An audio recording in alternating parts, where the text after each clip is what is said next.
जिस दिन से सीसैट आया है तो हमारे हिंदी माध्यम के बच्चों को, गांव से उठ के आने वाले बच्चों को मानसिकता को मार दिया गया है। सीसैट रिमूव होगा, go back CSAT. Bhagat Singh Rajguru पूरे ब्रिटिश सरकार को हिला दिया। ये यूपीएससी के स्कॉलर हैं, ये प्रतियोगी छात्र हैं, क्या इनसे बात करने ना आते? ये आतंकवादी हैं क्या?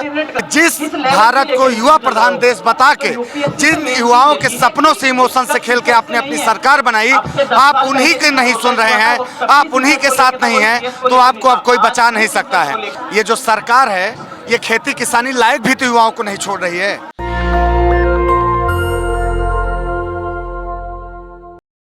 हाथों में तिरंगा है और मुंह पर भारत माता जय जिंदाबाद के नारे हैं। ये आप तिरंगा देख लीजिए। और ये सारे यूपीएससी की तैयारी कर रहे हैं। ये लोग यहाँ पर बैठ के आंदोलन कर रहे हैं। इनकी मांग यूपीएससी से है और भारत सरकार से है, लेकिन इनका साफ तौर पर आरोप है ना तो यूपीएससी कोई सुनवाई कर रही है और ना ही भारत सरकार सुनने के लिए राजी है। आखिर वो कौन सी मांगे हैं जिसकी वजह से आप लोग यहाँ पर आंदोलन करने के लिए चले आए? मांगे जीवन यापन करने के लिए। सीसैट हम लोग ग्राम से उठ के आते हैं, सरकारी स्कूल से पढ़े, गवर्नमेंट स्कूल से, तो हम लोग यूपीएससी लेवल देख के आ जाते हैं पढ़ने, क्योंकि अपने पास क्षमता रहती है। आने के बाद मैं अभी 19 साल का हूँ, 20 साल का, मैं आया दिल्ली, मेरे पास 5-6 लोग मेरे साथ आए। सीसैट चलिए ठीक है, सीसैट रिमूव नहीं किया जा रहा। उसके बाद मैंने यहाँ का सीसैट का 2023 का पेपर देखा, उसमें 80 क्वेश्चन में 40 question out of syllabus JEE के थे। तो हम लोग ग्राम से उठ के आए हुए BA किए हुए छात्र हैं, JEE क्वेश्चन कर पाएंगे? नहीं कर पाएंगे। IIM वाले, IIT वाले वो कर लेंगे। JEE में मेरा 75% आया था, लेकिन मेरे को यूपीएससी करना था। मैं यहाँ आया सीसैट के बाद उसके out of syllabus question, GS में क्वेश्चन गलत, यही सब मांगे हमारे प्रधानमंत्री जी से निवेदन है, यूपीएससी चेयरमैन मनोज सोनी जी से निवेदन है कि सीसैट रिमूव किया जाए, तभी तो हिंदी मीडियम के बच्चे और भी मीडियम के जो बच्चे हैं तो उनके लिए थोड़ा सा सुव्यवस्थित रहेगा। सरकार कह रही सीसैट से घबराइए मत, ये बच्चों के लिए है। ठीक है, मान लिया आपकी बात, सीसैट से घबराइए मत, बच्चों के लिए, हम बच्चे हैं। फिर तो जो सिलेबस है उसमें देना, सिलेबस के बाहर क्यों दिया जा रहा है? सीसैट में जो सिलेबस है उसमें दे, उस सीसैट के बाद JEE क्वेश्चन क्यों दिए जा रहे हैं? 40 क्वेश्चन अगर JEE के विरुद्ध दिया जाएगा तो फिर कहाँ से सिलेक्शन होगा? जो सरकार कहती है सामने आके बात करें ना, जो स्टूडेंट से बात करें, स्टूडेंट की समस्या समझे। वो स्टूडेंट की समस्या उनको समझना नहीं है। सीसैट बच्चों को बोलते हैं और सिलेबस दे देते हैं JEE का, IIT का, तो कहाँ से क्लियर हो पाएगा बताइए? हिंदी मीडियम का रिजल्ट इतना पिछड़ता जा रहा है। इंग्लिश मीडियम जो प्रोफेशनल डिग्री लेके आते हैं, तो हम लोग यूपीएससी करने आ गए, लोन लेके आए यूपीएससी करने, और इतना पैसा तो हम भी IIT करके ले, हमारे पास क्षमताएं हैं, लेकिन प्रोफेशनल डिग्रियां नहीं है। पापा जी क्या करते हैं? पापा जी गांव में किसान है, सबसे बड़ी बात रहने वाले हैं। मैं मध्य प्रदेश सतना जिला का निवासी हूँ। मेरी अभी मैं यहाँ 5-6 लोगों के साथ आए थे यूपीएससी तैयारी करने। 5-6 साल में 5 गांव चले गए। सीसैट को एक क्वेश्चन को देख के बोल के मेरे से ना हो पाएगा, मैं अकेला खड़ा हूँ अभी।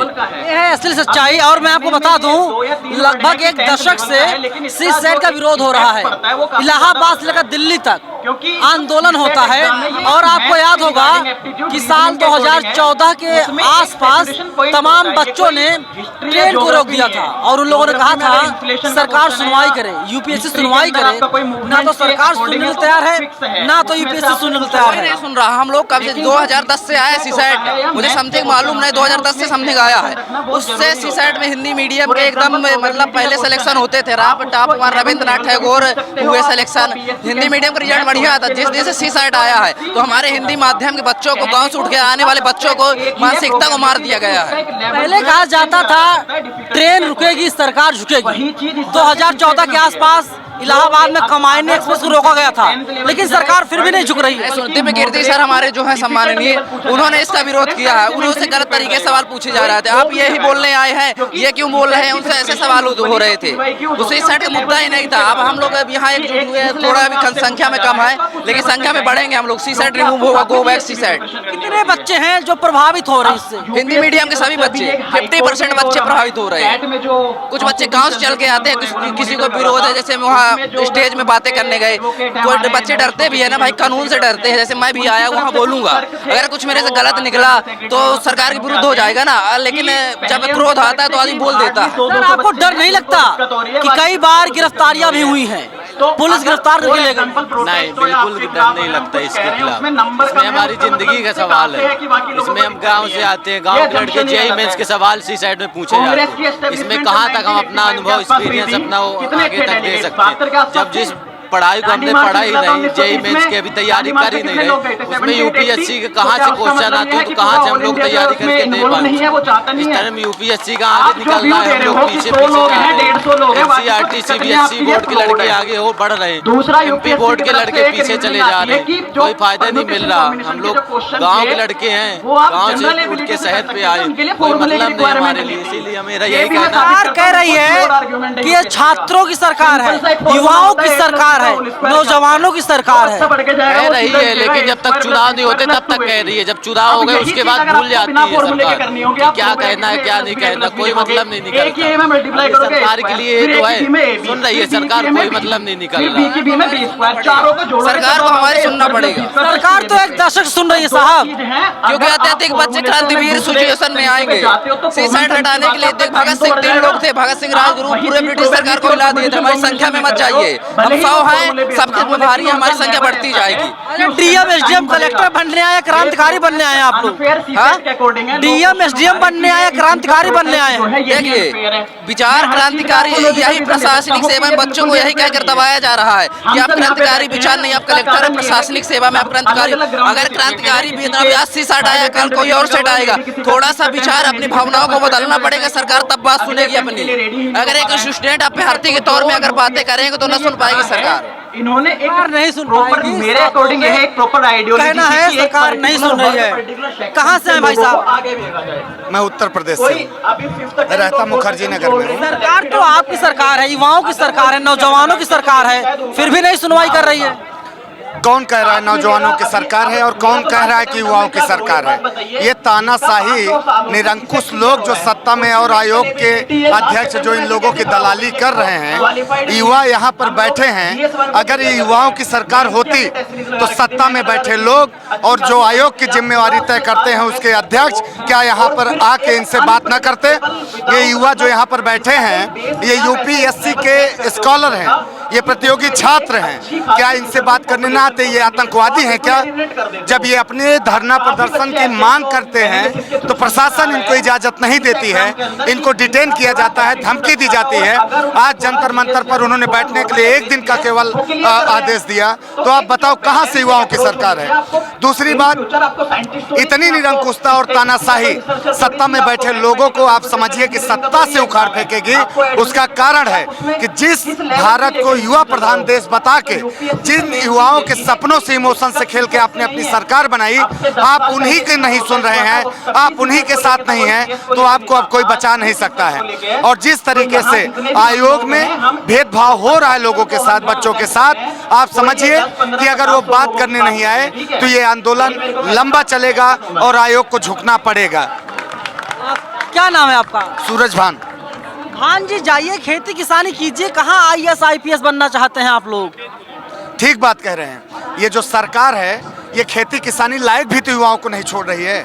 आप देख रहे हैं किस तरीके से ये बिजली के बिल बढ़ा रहे हैं, किस तरीके से हर जगह डीएपी, खाद, यूरिया सबका दाम बढ़ा दिए हैं। एक आम व्यक्ति अपने गांव जाएगा तो खेती किसानी करने लायक भी तो नहीं बचेगा।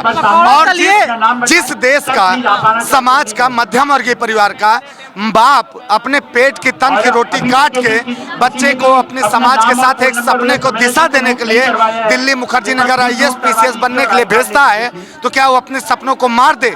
क्या तैयारी करने का अधिकार उनका नहीं है? क्या तैयारी करने का अधिकार केवल बिजनेसमैन के लड़कों को है? क्या राज करने का अधिकार केवल बिजनेसमैन के लड़कों का है? क्या राज करने का अधिकार केवल मंत्री, विधायक, सांसद के बेटों का है? आम व्यक्ति इस देश के हिस्सा नहीं है। ये जो सवाल आप पूछ रहे हैं, सवाल सरकार से कर रहे हैं, सरकार तो कह रही है पकौड़ा तलिए, आईएएस आईपीएस इंजीनियर डॉक्टर मत बनिए, पकौड़ा तलना रोजगार है। जो बोल रहे हैं मोदी जी के पास बेटा तो है नहीं, काश की होता। अगर होता तो युवाओं के दर्द को समझ पाते। एक आम व्यक्ति जब होते, जब तय होती एक उनका बच्चा रोजगार के लिए दौड़ रहा होता, पसीना बहा रहा होता, तब उनको उस दर्द को पता चलता। लेकिन उनके अभिन्न सहयोगी अमित शाह जी, उनको एक बेटा भगवान ने दिया है, जिसको उन्होंने आउट ऑफ वे जाके नियम चेंज करके बीसीसी का क्रिकेट बोर्ड बना दिया। अब आप समझिए कि उससे पकौड़ा क्यों नहीं तलवाया आपने? पकौड़े तलवाने चाहिए थे ना, आपको देखना चाहिए था कि पकौड़े तलने पर क्या मजा मिलता है।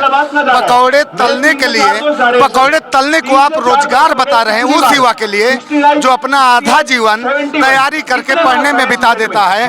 उसके दर्द को जब उसको रोजगार नहीं मिलता, वो समाज में वापस जाता है, तो किस तरीके से उसको कितने सवालों के जवाब, व्यंग्यात्मक रूप से उसको कितने सवाल झेलने पड़ते हैं, इस दर्द को तुम कभी समझने के लिए तैयार नहीं हो। ऐसे लोगों की संवेदना मर गई है।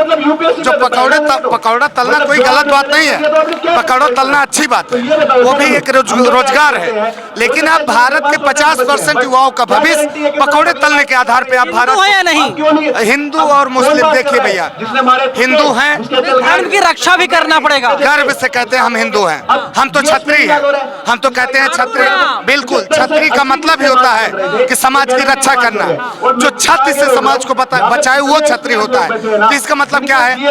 भारत से संभाव खत्म हो जाए, भारत से सर्वधर्म संभावना का संदेश खत्म हो जाए, भारत में हिंदू, मुस्लिम, सिख, ईसाई आपस में सब भाई भाई, हम क्लास 1 से पढ़ते आ रहे हैं, उस चीज को समाप्त कर दें। भारत अनेक जातियों से, भारत अनेक भाषाओं से, अनेक राज्यों से, अनेक कल्चर से, संस्कृति से मिलकर बना है। भारत की यही तो खूबसूरती है। भारत सनातन काल से विश्व में आध्यात्मिक गुरु का दर्जा पाया, तो किस लिए पाया? यही खूबसूरती है। विभिन्नताओं में ही जो एकता है वही भारत की खूबसूरती है। राष्ट्र कैसे बनेगा? नौकरी की मांग करेंगे, सड़क पर उतरिए। हिंदू राष्ट्र कहाँ से बना देंगे? हिंदू राष्ट्र कैसे बना देंगे? किसको निकाल देंगे?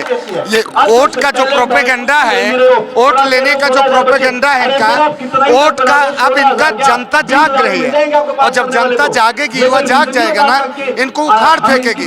जनता अब इन सब चीजों में फंसने वाली नहीं है। जो व्यक्ति पढ़ाई कर रहा है, जिसके पास समझ है, वो व्यक्ति सरकार से सवाल पूछ रहा है, लेकिन सरकार सवालों के जवाब नहीं देना चाहती। मैम, कहाँ से आई आप? मेरा सवाल ये है कि आप लोग यहाँ पर आंदोलन कर रही हैं, सरकार कह रही है घर में जाइए चौका बेलन कीजिए, सरकार कह रही है घर में जाइए चौका बेलन कीजिए, नौकरी लेकर क्या करेंगी आप लोग? ताजा बच्चा है, तो मेरा यही कहना है कि सर आप एक तरफ पे कहते हैं India is mother of democracy, मुझे भरोसा है गवर्नमेंट पे, लेकिन क्या है कि यूपीएससी में एक इमेज ऐसी बना रखी है कि इट इज अनटच्ड, कुछ हो ही नहीं सकता है। अभी दूसरे पेपर की बात चल रही थी तो घर में रहने का कोई ऑप्शन है नहीं। हमने हर चीज ट्राई कर लिया, हमने यूपीएससी हमारी बात सुने, सरकार आरटीआई में यूपीएससी के लिए पढ़ते हैं एथिक्स में कॉन्फ्लिक्ट ऑफ इंटरेस्ट, आज यहाँ आना पड़ा। हमारी कमेटी आगे क्या करेंगी? सरकार नहीं सुनेगी। सरकार तो कह रही पकौड़ा तलिए, वो भी रोजगार है। पकौड़ा तलिए, पकौड़ा रोजगार है, वो भी। को बुलाओ, आप खुद ही कर रहे हो। कॉन्स्टिट्यूशन का ये मतलब नहीं है कि आप बिल्कुल अनटच्ड हो। कॉन्स्टिट्यूशन का ये मतलब है आप होनहार बच्चे नहीं उठा सकता, पर इतने होनहार आप पे कोई गलत बोल नहीं लगा सकता, आप कितने फेयर हो, ये मतलब होता है कॉन्स्टिट्यूशन का। प्रीएम्बल में लिखा है सोशल जस्टिस, इसका पॉलिटिकल जस्टिस, इसका मतलब ये होता है कि आपको कॉन्स्टिट्यूशन ने आर्टिकल 315 के तहत जो भी पावर दे रखी है, you are accountable, you are not shielded. गए हम बात तो करते हैं एक तरफ से ब्यूरोक्रेटिक एटीट्यूड से डेमोक्रेटिक एटीट्यूड की तरफ बातें, फिर यूपीएससी कहती नहीं नहीं ऐसे नहीं होगा।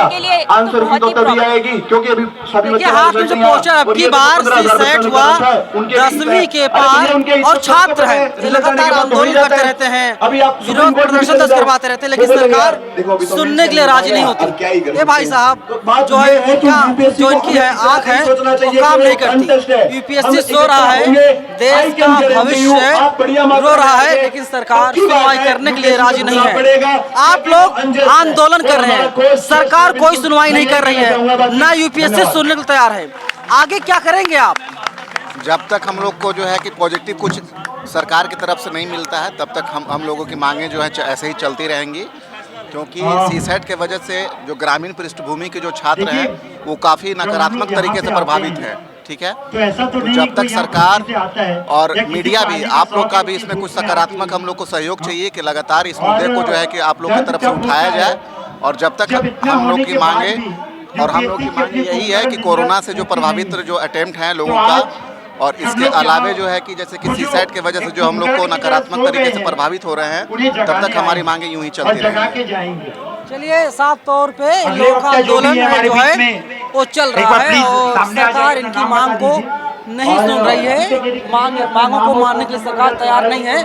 और आंदोलन की तस्वीर है, हम दिखा रहे हैं आपको कि यहाँ पर तिरंगा झंडा जो है हमारा वो फहर रहा है। 15 अगस्त आने को है, आज़ादी के 76 साल पूरे होने को है। मंच लगाया गया है। जिन छात्रों के हाथों में कलम कॉपी कलम किताब होना चाहिए था, उन छात्रों के हाथों में माइक है। वे लोग अपनी आवाज़ को बुलंद कर रहे हैं, लेकिन मौजूदा सरकार सुनने के लिए तैयार नहीं है। सरकार बार बार कह रही है सीसैट से कोई समस्या नहीं है, लेकिन छात्र सीसैट के खिलाफ जम करके आंदोलन कर रहे हैं। और ये आंदोलन लगभग 10 साल से हो रहा है, 1 दशक पूरे हो गए। बच्चों ने ट्रेन को रोक दिया था, लेकिन सरकार सुनने के लिए राजी नहीं है।